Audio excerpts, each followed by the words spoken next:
Em nome do Pai, do Filho e do Espírito Santo. Amém. Meus irmãos, minhas irmãs, boa noite. Vamos meditar um pouco sobre o nosso dogma de fé de Maria, Mãe de Deus. Somos combatidos por nossos irmãos separados, né? Que nós adoramos Maria, Mãe de Deus, acreditamos que Maria é Mãe de Deus, e aqui fica provado que Maria é verdadeiramente Mãe de Deus. Maria, filha de Deus Pai. Maria, Mãe de Jesus. Jesus, Filho de Deus e Filho de Maria. Sendo assim, Jesus é Deus Filho. Maria é mãe de Deus Filho. Fica bem claro que Maria é mãe de Deus. Do contrário, então Jesus não é Deus. Negar isto é negar a divindade de Jesus, que é a segunda pessoa de Deus. O Verbo Santo de Deus se encarnou no seio da Virgem Maria, por obra do Espírito Santo, através do anjo Gabriel. Sendo assim, ninguém tem direito de tratar nós de idólatra, porque adoramos Maria. Uma coisa que eu não me conformo é com a ignorância de querer confundir os católicos sobre adoração e veneração. Adoração é uma coisa. Veneração é outra coisa, bem diferente. Adorar só a Deus, Pai, Filho e Espírito Santo. Um só Deus verdadeiro em três pessoas distintas. Só Deus é o Criador de tudo. Por isso, só Ele deve ser adorado para sempre. A veneração é direcionado a Maria Santíssima, anjos e santos. Nós católicos não adoramos Maria, não adoramos anjos e santos, não adoramos imagens.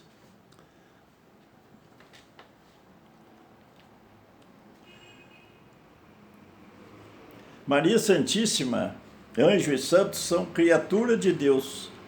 Só merece veneração, porque eles foram os agraciados de Deus. Eles receberam muita graça de Deus e se santificaram. Maria já nasceu concebida sem pecado, Maria já nasceu santa e viveu uma vida toda de santidade. Nenhum católico bem esclarecido adora Maria Santíssima, anjos e santos, dizendo que eles são Deus. Maria não tem nada de divindade. Não, ela é criatura. Por isso é uma criatura mais importante que Deus criou, porque foi preparada para ser a mãe do Salvador.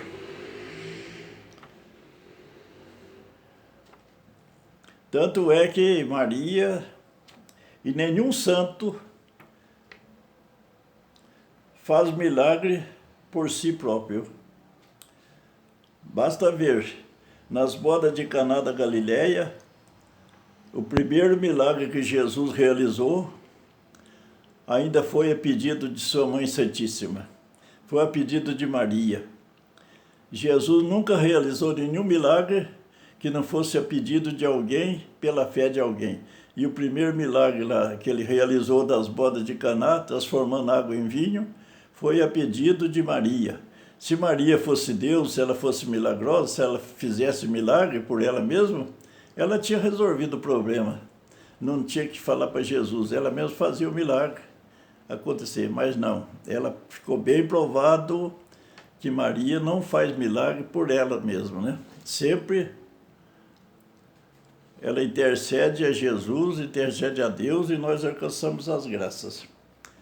Vamos ver o que aconteceu lá no Caná da Galileia. Está escrito em João, capítulo 2, versículo 1 a 11.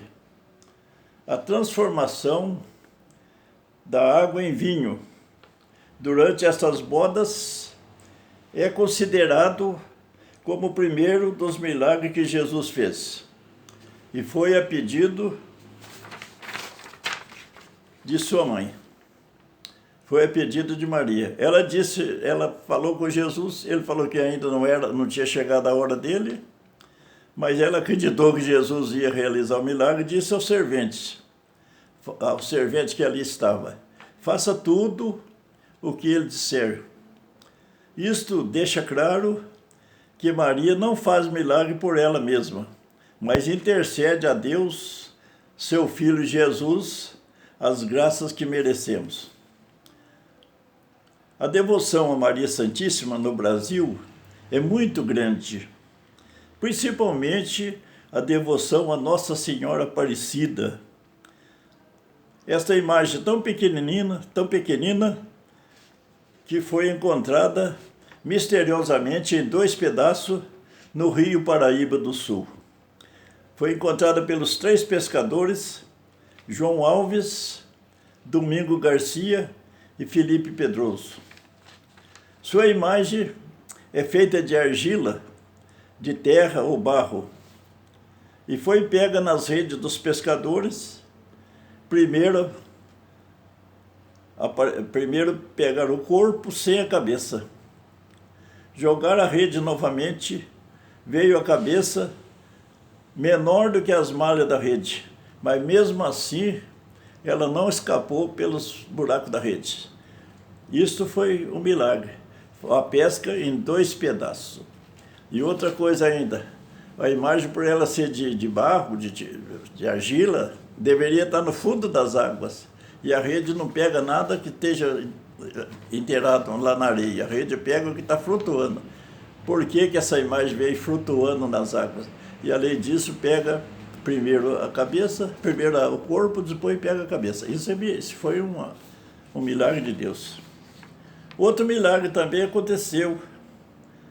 Foi os pescadores trabalhar a noite toda e não encontrar peixe algum.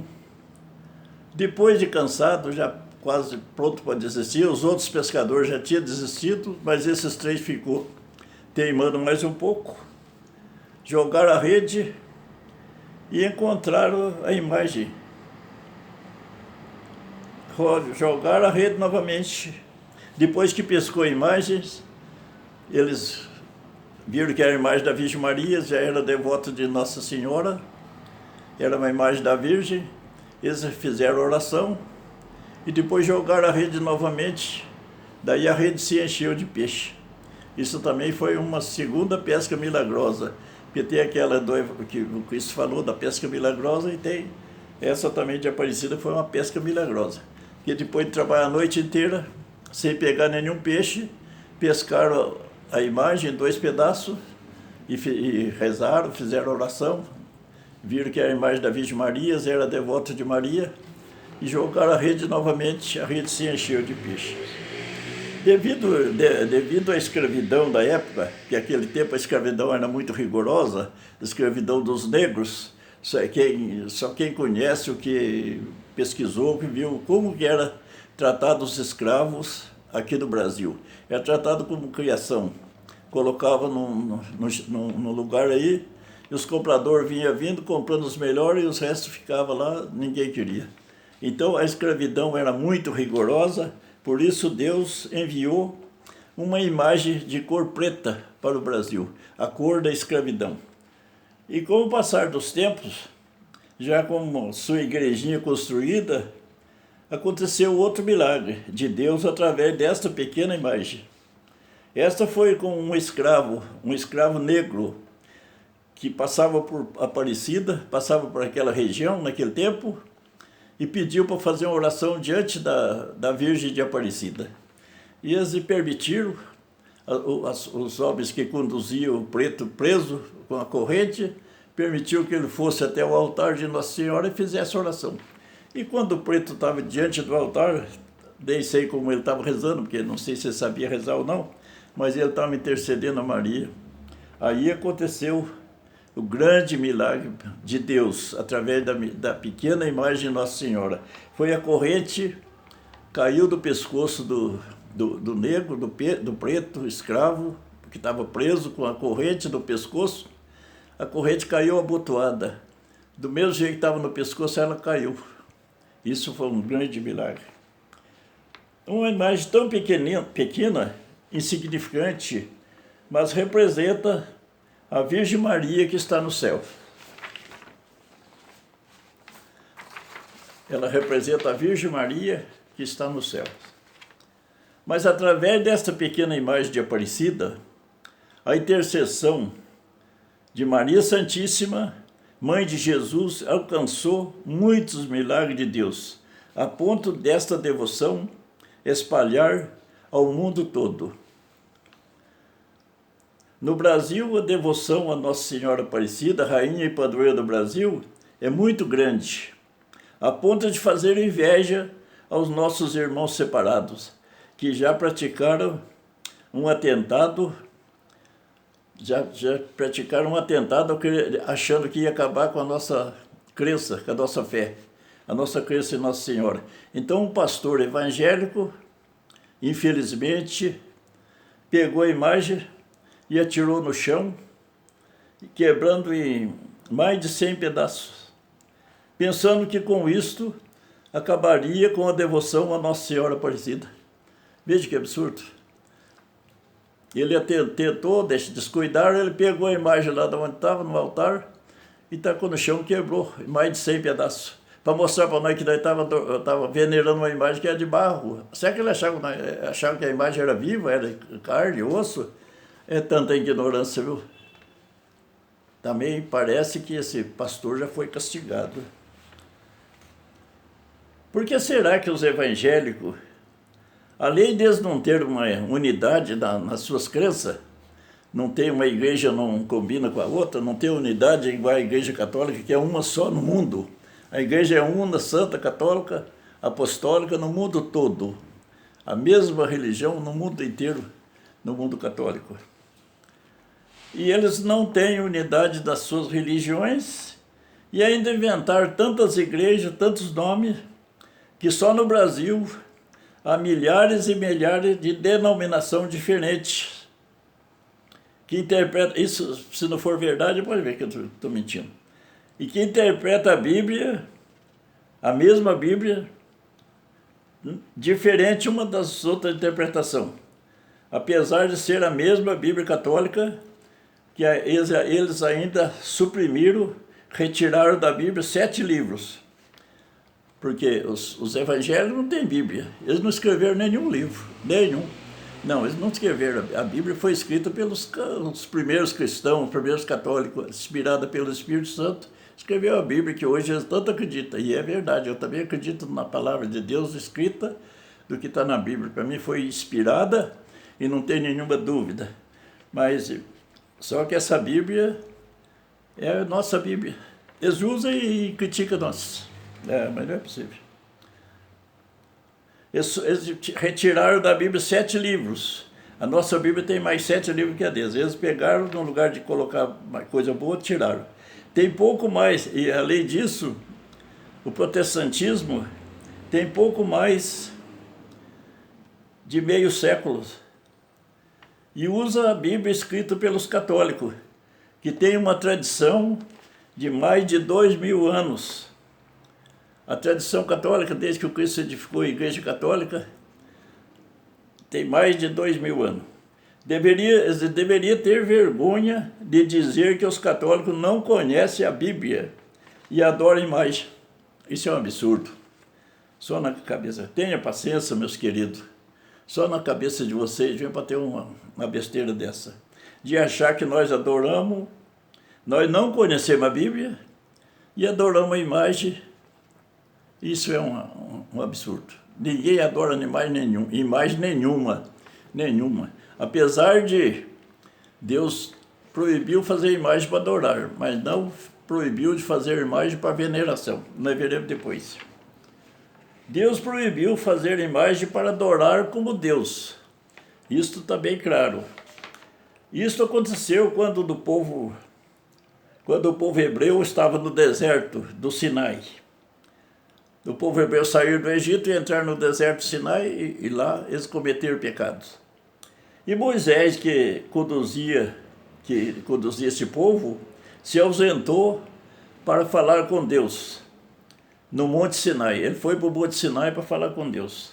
Como ele demorava a voltar, os hebreus pediram a Arão, que era irmão de Moisés, que fizesse um bezerro de ouro para que eles adorassem como se fosse o Deus que tirou do Egito. Como se fosse Deus que tiraram eles do Egito. E quando Moisés voltou, ele viu festa no acampamento e observou que ele estava fazendo festa adorando um bezerro de ouro. Aí Moisés se irritou, atirou a tábua, tinha pegado as tábuas da lei de Deus, escrita por Deus, e atirou no chão, quebrando as tábuas. Aí então foi que Deus proibiu fazer imagem para adorar. Por causa dessa atitude dos hebreus, Deus proibiu fazer imagem para adorar. Está escrito.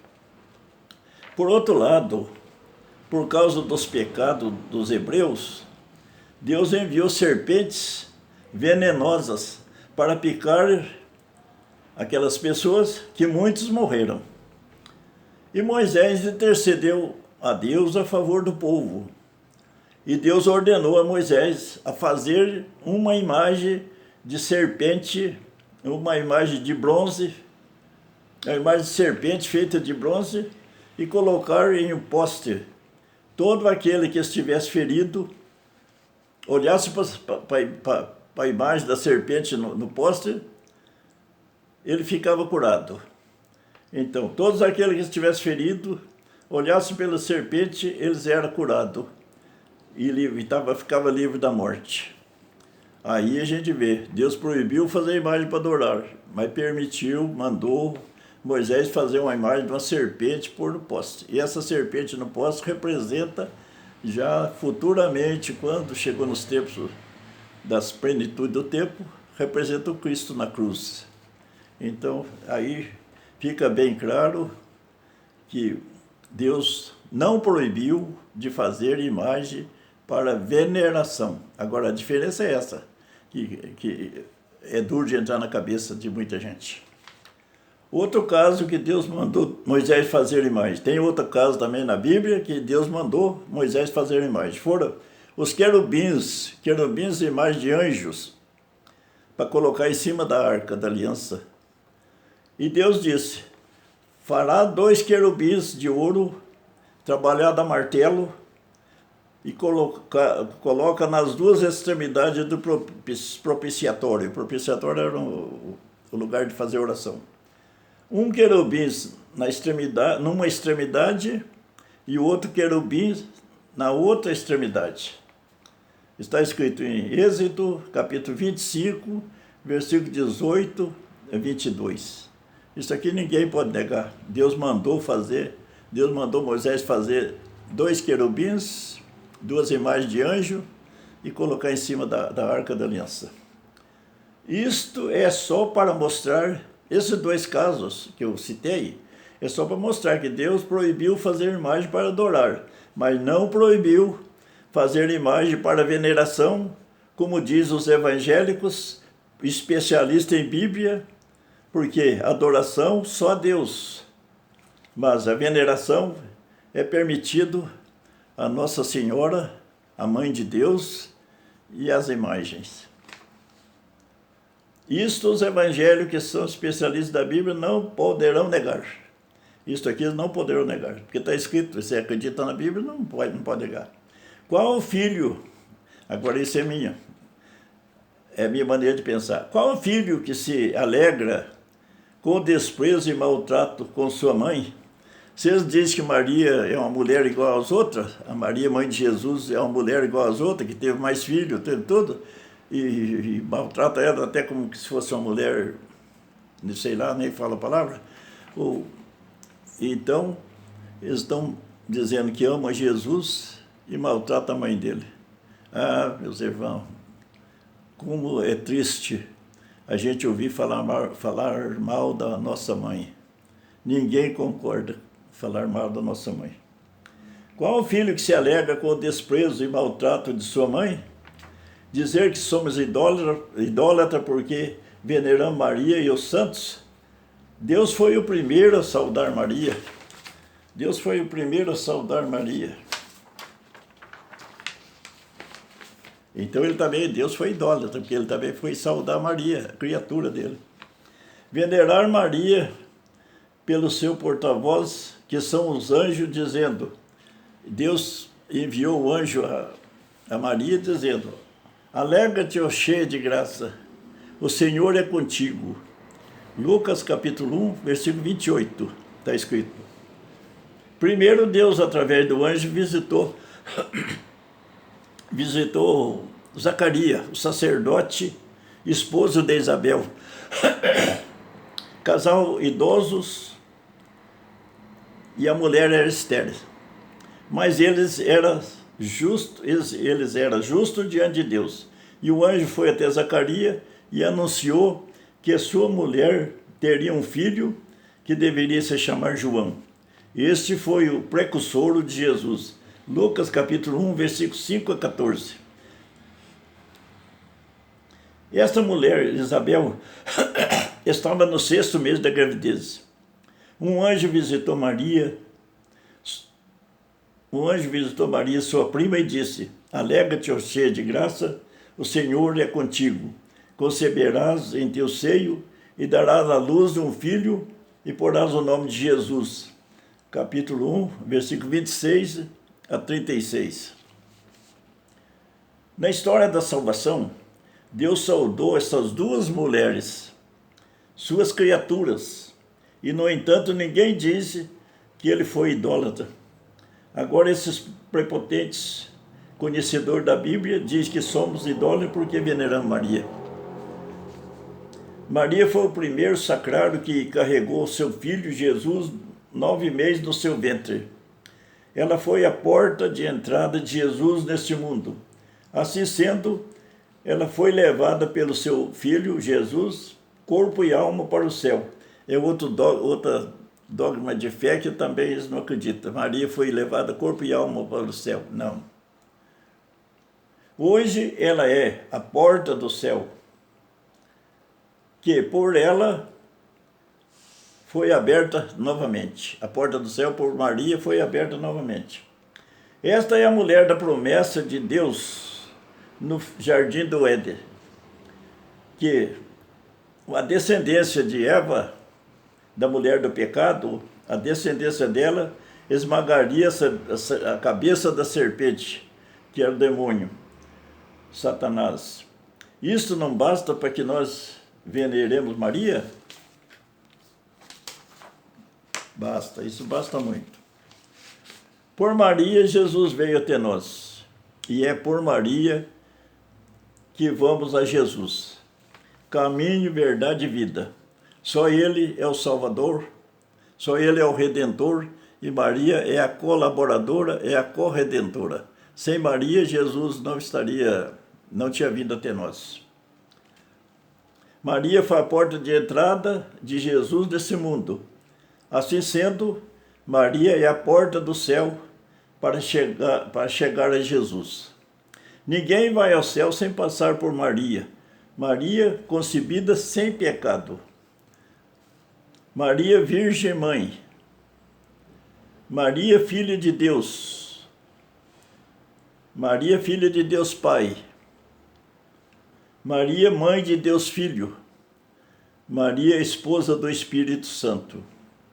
Maria Porta do Céu. Maria Arca da Aliança. Maria Medianeira de todas as graças. Maria Assunta ao céu. É dogma de fé. Ninguém vai ao Pai se não passar por Jesus, que é o caminho, verdade e vida. Ninguém vai ao Pai senão por mim. Ninguém vai a Jesus sem passar por Maria. Maria concebida sem pecado. Maria, Mãe de Deus Filho. Jesus é o único filho de Maria, Os outros que a Bíblia diz ser irmão de Jesus são apenas primos. Os outros que a Bíblia diz ser irmão de Jesus são apenas primos. Maria foi levada ao céu pelo seu divino Filho. Maria não é divina, ela é criatura humana. Por este motivo, ela não faz milagre por si mesma. Maria, porta do céu. Meus queridos irmãos evangélicos, no dia em que morreres, vão encontrar na porta do céu Maria. Primeiro vão encontrar Maria na porta do céu, depois encontrar Jesus. Pense nisso, boa noite. Que Deus tenha piedade de todos nós, que faça fortalecer cada vez mais a fé na palavra de Deus, principalmente que está escrito na Bíblia, para ninguém tenha dúvida, e que saiba interpretar as palavras, porque a Bíblia é uma só, mas as interpretações é que são diferentes. As interpretações é que são diferentes. Às vezes a pessoa lê um texto que está fora do contexto e já sai publicando aquilo lá, dizendo uma coisa. E tem que ler a Bíblia toda para poder tirar as conclusões. Em nome do Pai, do Filho e do Espírito Santo. Amém.